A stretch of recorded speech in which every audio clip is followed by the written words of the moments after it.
I have a room you will never find. Its walls are ledgers, every fortune ever made, and the exact hour it died.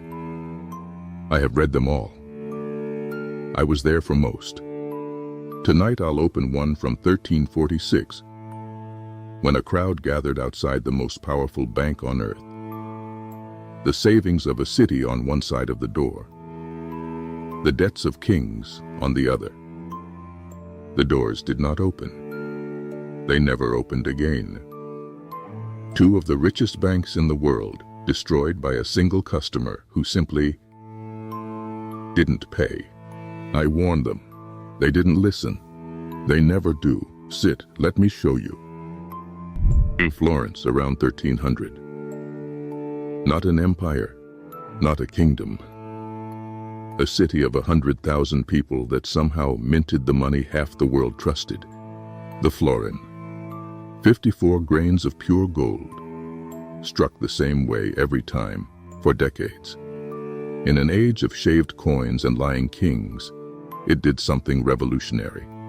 It kept its word. From London to Cyprus, the florin became what the dollar is today. The coin the world saves in. And the men who moved those coins were about to become richer than the kings they served. Forget the word bank. What Florence built was something new. The super company. At once a bank, a trading house, a shipping line, and a commodity empire. The Peruzzi, the Acciaiuoli, and the greatest of them all, the Bardi. Branches in 15 cities, agents in every port that mattered, and a weapon their rivals barely understood: paper. Deposit florins in Florence, carry a letter across the sea, draw your money in London.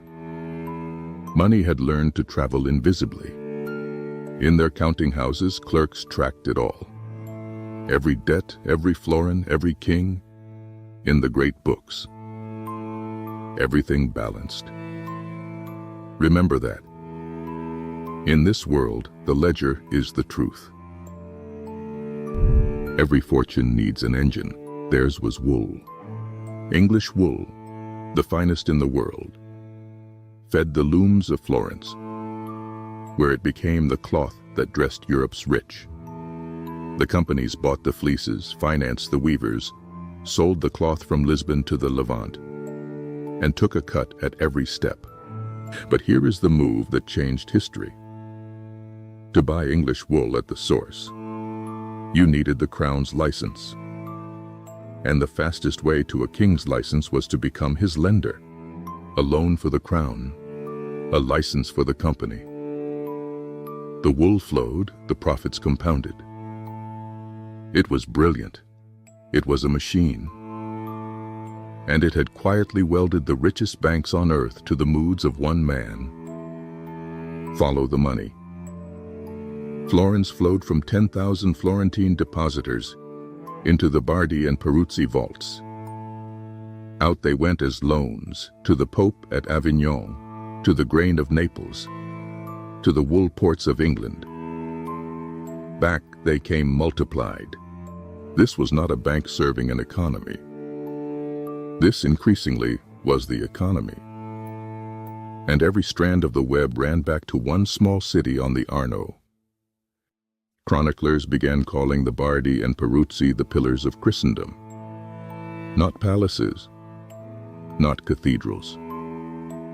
Two private companies, run by merchant families, holding up the roof of the medieval world. Now, where did all that lending money actually come from? Not the family's own gold.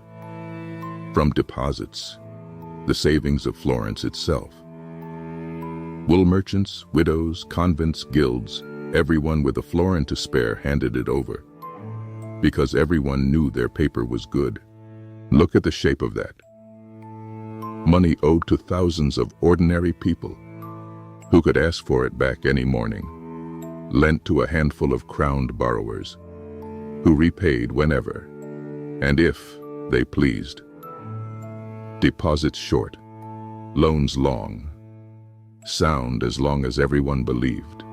The books balanced, but the ledger had a secret. It always has. 1336. Stand in Florence and look at what money has built. Palaces in stone. The great churches climbing. 1 in 3 men living off the cloth trade the companies financed. Their clerks, mere clerks, dined with bishops. The Bardi ledger at its height was the most powerful book in Europe. Not scripture, not law. A ledger because inside it were the true names of power, who owed and who was owed. And that is the seduction, the belief that the book itself is the fortress, that wealth written down is wealth made safe. But they had lent their city's savings to the ambitions of kings. And ambition, unlike wool, unlike gold, produces nothing. It only borrows. The pillars of Christendom were holding up the world. No one asked what was holding up the pillars. Every collapse has a face. This one wore a crown.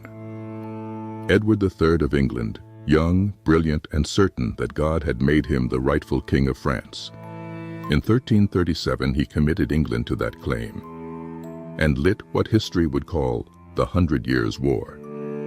And wars devour money on a scale no treasury holds. Who could write sums that size? Only 2 names. The companies that already held his wool trade could not afford to lose him, so the Bardi and Peruzzi wrote the loans. Villani's figures put it near 1.5 million florins. And the security? England's wool customs, the collateral. A king's word. Watch the mechanism of ruin, because it repeats in every century after. The war went badly, wars usually do. The king couldn't repay, but he could promise, and dangle the licenses the whole Florentine economy ran on. So the companies faced a choice. Refuse him, and he defaults today, taking everything already lent. Or lend again and pray the next campaign wins. They lent again and again, each loan a bet to rescue the last. The web that made them unbeatable now had a single point of failure, and it sat on a warship in the channel wearing a crown. 1343. The news reached Florence the way ruin always travels, as paper. Edward suspended payment on his debts. The polite word was postponement. The truth was the money was gone. In the counting house, the clerks did what clerks do. They turned to the English pages of the great ledger, and they wrote the figures down. And the books, for the first time in a century, did not balance. A ledger that does not balance is not a fortress anymore. It is a confession.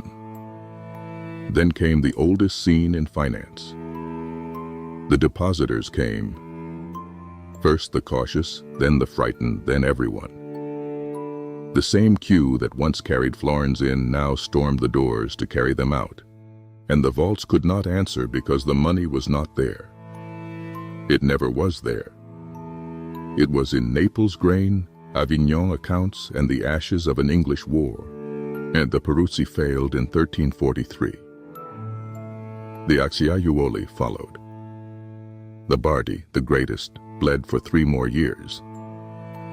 In 1346, the pillars of Christendom cracked. The doors closed. We began at those doors. Now you know what stood behind them. Nothing. The banks did not fall alone. The savings of a city vanished with them. Building sites froze.